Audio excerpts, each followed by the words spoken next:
Sebelum melanjutkan, jangan lupa subscribe dulu, terima kasih. Bab 88, apakah ada begitu banyak kebetulan? Apa yang kau katakan, rakyat jelata yang hina? Lin Ke mengamuk, dan dia menunjuk Huang Xiaolong. Rakyat jelata yang hina ini berani mengatakan itu padanya. Apakah kamu tidak mendengar dengan jelas apa yang aku katakan? Huang Xiaolong memiliki ekspresi acuh tak acuh di wajahnya yang tenang. Tiba-tiba, suara langkah kaki yang keras terdengar menaiki tangga dan beberapa penjaga muncul di lantai pertama. Nona, ada apa? Salah satu penjaga berjalan mendekati Lin Ke dan bertanya. Para pengawal Markis Mansion ini awalnya menunggu di bawah, namun mereka semua bergegas datang mendengar suara nona muda mereka. Orang biasa yang rendahan ini berani menghinaku. Pergi dan tampar dia, dengan keras. Lin Ke menunjuk Huang Xiaolong dan kilatan kejam melintas di matanya, pukul sampai semua gigi di mulut anjingnya rontok. Siapapun yang berani ikut campur, akan menerima hukuman yang sama. Ya, Nona.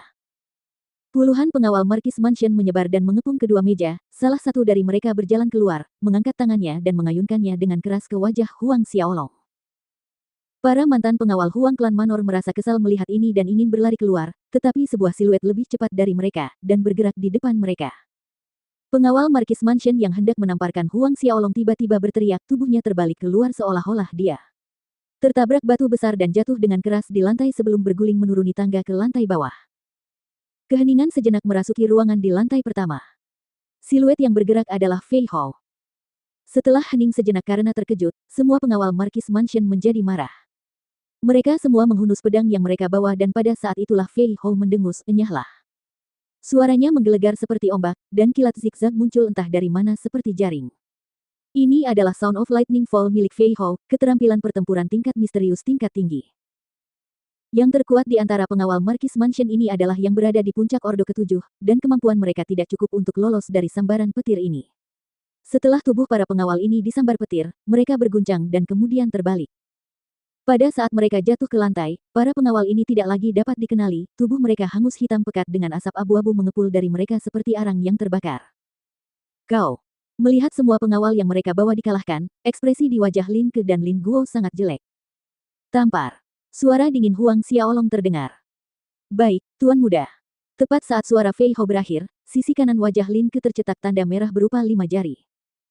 Apakah kalian rakyat jelata yang rendahan ini tahu siapa aku? Berani sekali menyentuhku. Lin Ke merasa takut sekaligus geram. Salah satu tangannya menutupi sisi kanan wajahnya saat dia melotot penuh kebencian ke arah Huang Xiaolong dan Fei Hou, meraung sekeras-kerasnya. Lagi. Suara Huang Xiaolong terdengar sekali lagi.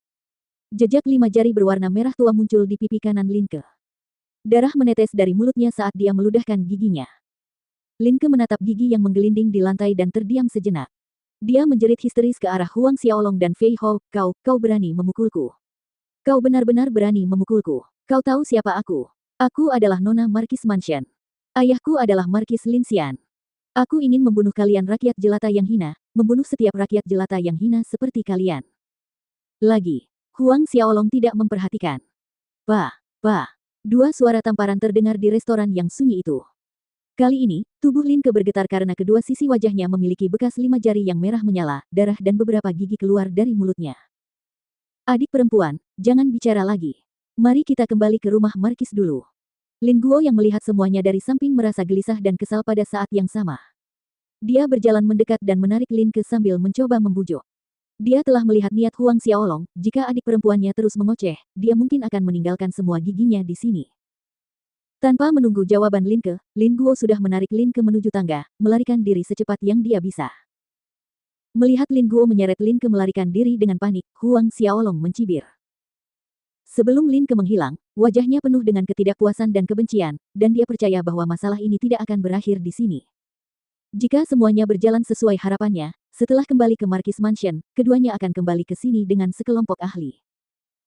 Pelayan kecil itu melihat Lin Guo dan Lin Ke yang berlari tergesa-gesa, lalu melihat ke bawah ke lantai yang dipenuhi oleh penjaga Markis Mansion, jiwanya melayang karena terkejut.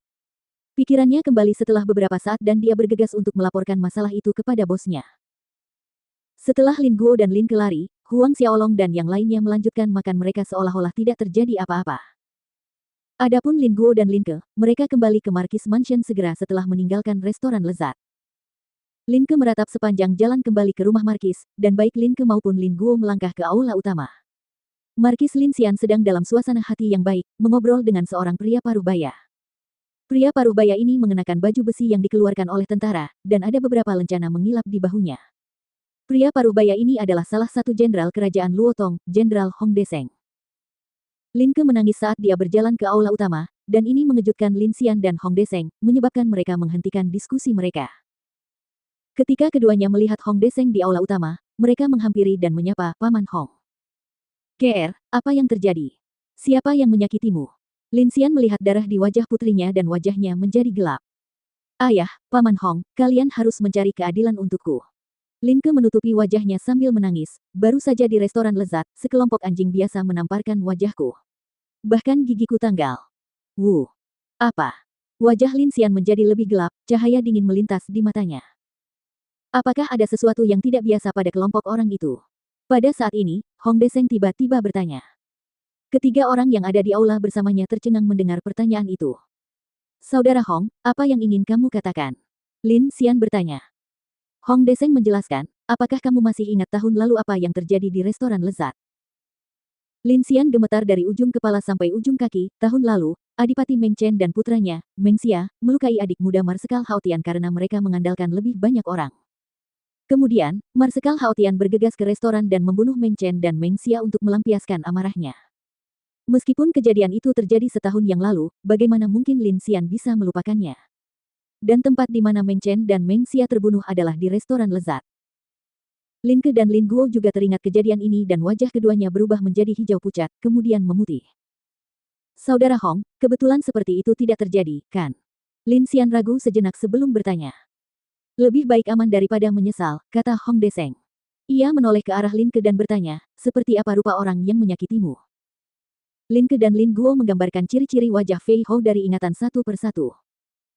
Wajah Lin Xian dan Hong Deseng menjadi semakin muram dari detik ke detik, dan ketika Lin Ke dan Lin Guo selesai berbicara, Hong Deseng terdengar muram saat berkata, "Saya khawatir orang ini adalah adik muda Marsekal Hao Tian, Fei Hou." Adik muda Marshal Hao Tian, Fei Hou. Wajah Lin Ke dan Lin Guo langsung kehilangan warnanya. Tiba-tiba, Hong Deseng memikirkan sebuah pertanyaan, selain Fei Hou, apakah ada pria berusia 70-an? Dia bahkan menggambarkan seperti apa rupa Marsekal Hao Tian bagi mereka. Lin Ke dan Lin Guo mencoba mengingat. Tetapi, pada saat itu, Marsekal Hao Tian duduk dengan punggung menghadap tangga, jadi mau tidak mau mereka tidak bisa melihat dengan jelas semua orang di sana. "Kami tidak memperhatikan." Lin Ke menambahkan, jumlahnya sekitar 14-15 orang.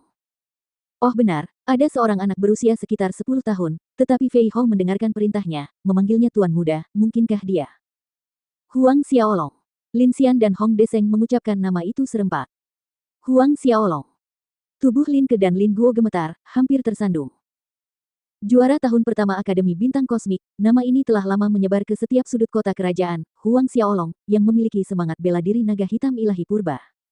Ini bukan lagi rahasia, dan ia dipuji sebagai bakat nomor satu dalam sejarah kerajaan Luotong. Jika anak itu adalah Huang Xiaolong, maka gambaran di mana dia menjelek-jelekkan Huang Xiaolong sebagai anjing biasa yang hina, bahkan memerintahkan pengawalnya untuk menamparkan mulut Huang Xiaolong, tubuhnya tidak bisa berhenti gemetar seolah-olah sedang menderita epilepsi.